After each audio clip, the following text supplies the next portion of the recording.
Hey YouTube, this is the Phantom Outlaw coming at you again with another quick review. Today's offering, we have something that's probably not as familiar to many of you. It's unfortunate that's the case, but I'll get on as to why here in a moment. This is the FNH, that's the manufacturer, FNS-9, that's the model. So FNH, Fabrique Nationale Herstal, or Fabrique Nationale, there are some differences there, but FN is a manufacturer of firearms for militaries across the world.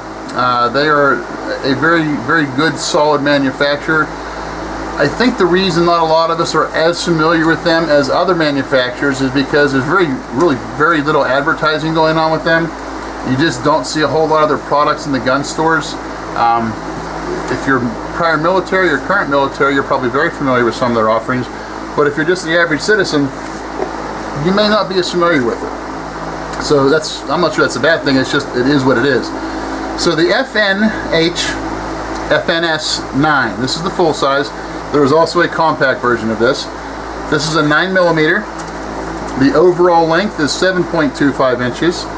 The height is 5.5 inches. The width, 1.55 inches. Barrel length is 4 inches.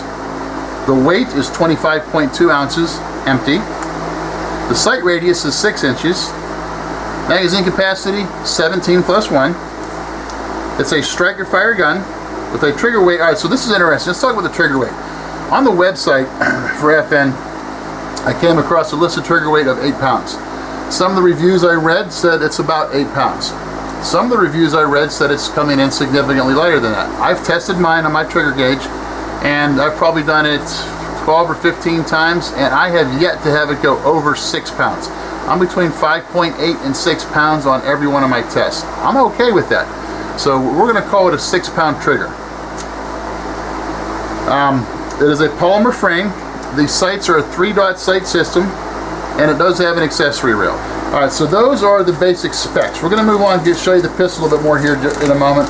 So the basic specs. This is a full-size gun. This gun is very comparable to most of the other full-size guns out there. It's about the same size as the Glock 17, the Smith & Wesson M&P full-size.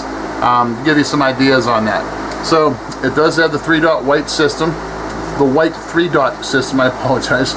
I believe there is a version that's available with night sights. This one is not the night sight version.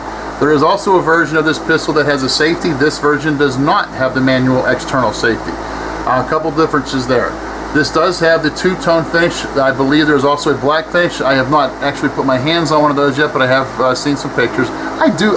It's funny. I'm not a big fan of the two-tone finishes. I think we've talked about that before. I've got just a couple pistols that have the two-tone finishes. This one I like. I like the fact that it's more of a matte finish. Of course, with the light here, it's shining pretty good, but it's a more of a matte finish. So I'm okay with that aspect of it. I'm not sure if I'd like it if it was real shiny or not. So the matte finish isn't too bad. This is a nice touch we're going to talk about further here. I don't know if you can see this. That right there, y'all know what that is. That's a magazine release. If I push that button in, the magazine comes out. Hey, wait a minute. That's on the right side of the gun. Hey, there's one over here too. So this is a fully ambidextrous firearm in terms of magazine release. What's this up here? That's a slide release. I'm being goofy here. So obviously this is a full ambi setup. Another plus. I really like that for the pistol. So it's a full ambi setup. The grip texture on the grips we're going to cover here in a moment. You'll see very pebbly. It does have front strap and back strap texturing as well. Pebbly is maybe the wrong term for it, but I'm not sure how well you can even see those. There may be a little bit better shot for you. But it's an aggressive grip texture. I don't mind that. Some people don't like it. It just is what it is as far as that goes. Alright, so what we're going to talk about now, some of the pros and the cons on this pistol. This is a very reliable duty gun quality type pistol. I don't know what I have, maybe 200 rounds to it. I've not really broken it in yet. And we could get back out to the range here shortly to do some more shooting with it. But in my limited sample size, I've had no issues. It shoots what I give it, whether it's ball ammo or hollow point. I've only shot one magazine of hollow point, so that's really not a big sample size either. But it shoots what you put in it. Now, here's something else that's kind of a plus. It does come with 3 magazines, and this is a nice plus. Alright, I'm going to show you the magazine too. These are a little bit different magazines. if you look, and again, I don't know how this is going to turn out on the camera. It looks very shiny, and certainly there is some sheen to it. It's the finish of the magazine itself that you're seeing, and I'm sure there's a name for it, and I'm just not smart enough to remember some of these things. But it does help. It's a very slick finish. It allows you to reinsert a magazine with less snags, with less friction. I have not had any issues so far with the magazines, but a big deal, it does come with 3. Those are $40 or $45 magazines. They're expensive, that's a negative, but it comes with 3 out of the box, so that's a nice thing. I don't have the box with me, I apologize, it's in the other room. For those of you who have seen one of these boxes, it's a black box on the outside, plastic box. You open it up and you better have your sunglasses on. It is a bright blue interior to these boxes. It gets your attention. Otherwise, there's nothing special to show it, so that's why I didn't bring it with me. But it's a very bright blue interior. Alright, that means nothing, so let's move on. As I said, there is an option to get night sights with this pistol. I don't know the difference in price. I think it's about $100 or $120 to get the night sights edition, but it is an option. As I mentioned before, this does not have the external safety. There is an option to get an external safety. Some people are real big on that, not everybody is.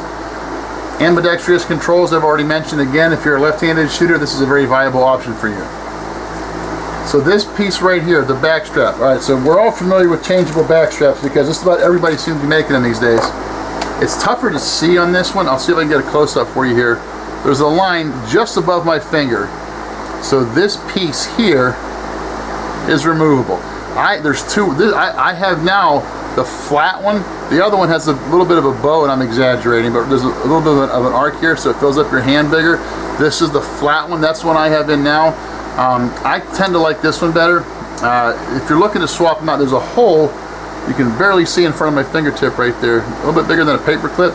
Stick a paper clip in there, and that pushes in the clip that holds this. You just slide this right off, put the other one right back on. So it does have 2 different back straps. Not a lot of difference in the time. One's flat, this one's more of a hump. It's a small difference, but there is a difference in the feel, to be sure. Inside this pistol, and I apologize, I should have had it taken apart for you. The slide rails on this one are fantastic. There's 4 of them. Most guns are going to have 4, but each of them is probably an inch or an inch and a quarter long. So you've got a big slide rail here, a big one on the back, same thing on the other side. And they are replaceable. I guess somewhere along the line they anticipated or have had troubles with those. I don't know. I've never heard of it being replaceable on any other pistol before, but on these they are replaceable. I'm guessing the overwhelming majority of the shooters out there will never encounter a need to replace them.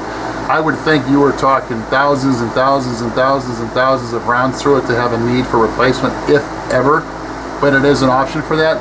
But having the larger rails makes it a little bit more of a solid feel. Hopefully the action of the slide a little bit truer, but it's a difference. So it does have the much larger slide rails. All right, those are the positives, and again, there's probably many more out there. Those are the ones that I've highlighted. Now we're going to talk about some of the negatives. There really aren't very many negatives with a pistol like this. One of the issues for some people is that there's really very little aftermarket support for this pistol. I talked earlier in this video about why I believe that is. You just don't see or hear much about FN. They must not have much of a marketing department. You just don't know much about them. So there's very little, there are choices out there, but there's not a lot of options. If you go to look up aftermarket parts for a Glock, bring a cup of coffee because you're going to be at the computer for a while. You'll go to look up aftermarket options for something like the FN, and it won't take too long to exhaust the options. So that's a negative, I guess. I'm sure in time that will improve. I'm not sure if there's a real need for it, but it's one of the negatives. We've already talked about the grip texture. Very pebbly, very aggressive. Definitely a turn off for some people. I've mentioned in videos before about how my wife is not a big fan of the more aggressive grip textures. She likes to remind me that the ladies out there prefer smoother things. I get it. But for a duty pistol, and I don't know if this is the right term, but it's the one that seems most appropriate. For a go-to-war gun, you want to have something that you know is going to be in your hand the way you want it to be, and not something that's sliding around or falling out of your hand. So the grip texture, a negative for some, not a big deal for most. All right, so to take it apart, and I'm going to do this, and I'm going to show you the rails here in a moment now. So take the magazine out. Magazine is out. we're going to lock the slide back. There we go, no big deal. Lock the slide back. Rotate the, I'm trying to do this so everybody can see it here. We're going to rotate the lever down. All right, now we're going to release the slide and bring it back to its location. At this point, we have to pull the trigger. All right, let's try that again. There we go, sorry about that. Pull the trigger to get the slide to come off. That's a little bit of an issue because most of us are used to, if you pull the trigger initially and then pull it back, like with the Glock and many other pistols like that, it comes off. This one, you do that in the middle of it. Once you're used to that, it's not a big deal. It does take a few times to get used to it. All right, so now we're gonna take a look at some of these great big old honking slide rails. These are the slide rails inside here. Look how big they are. That's fantastic. These things are much, much bigger than the average slide rails. And as I said, they are replaceable, so something to keep in mind. I'm not going to put it back together again. This is not anything tricky. Lock the slide back, rotate it up, you're back in business. All right, so I wanted to show you that because I wanted to mention that there is a little hiccup in disassembly. Be aware of it, it's not a problem. If you don't read the manual that comes with the pistol, shame on you if you don't. If you don't read that manual, you may not come across that. Or if you don't read reviews or watch reviews of a pistol, I have no doubt that there have been some frustrated people out there the first time they try to take this pistol apart, trying to figure out what in the world is going on. I know as a guy, we are basically allergic to instructions. We never want to read an instruction manual because we can figure it out, right? No problem. It may take us a week and a couple cases of beer, but by God, we're going to figure this out. Let's not be stupid, read the manual, get some instruction, figure out what's going on, it'll save some headaches. All right, the last thing I want to talk about as a con is, it is what it is, it's the price. This is a MSRP of $599, so this is a $600 pistol, which means it's a little bit more expensive than the Glocks that are out there, the M&Ps, the Rugers, a lot of its competition. It's priced at a higher price point. Now, for sure, you're getting a very, very good pistol. It's got a very average trigger. It's not a great trigger, it's not a bad trigger, it is what it is. One thing, and I guess I could have mentioned this as a con, one thing I don't like about the trigger, all right, we are charged, you pull the trigger, in case we haven't already seen this, you pull the trigger, you get a click. The trigger kind of stays back, it does nothing, the trigger doesn't move at all. You reset it and you're back in business. So you can push it forward, but then nothing happens. So it's kind of a dead trigger until it's charged again. Well, that's not a whole lot different than most other pistols, but it is something that's a little bit of a quirk with the trigger. I think it's, like I said before, it's a very good average trigger. It's not going to get on anybody's list of great striker-fired triggers that are out there, but it's not going to be on anybody's list for a bad trigger either. All right, as I said before, it is what it is. It's very basic, but at the price point, I think it may turn some people off. Because there are other options out there that are less expensive. But look around, I was able to come across this at a significantly lower price point. Patience, I wasn't looking for it actively, I just kind of stumbled across it. So sometimes that's the best way to get good prices.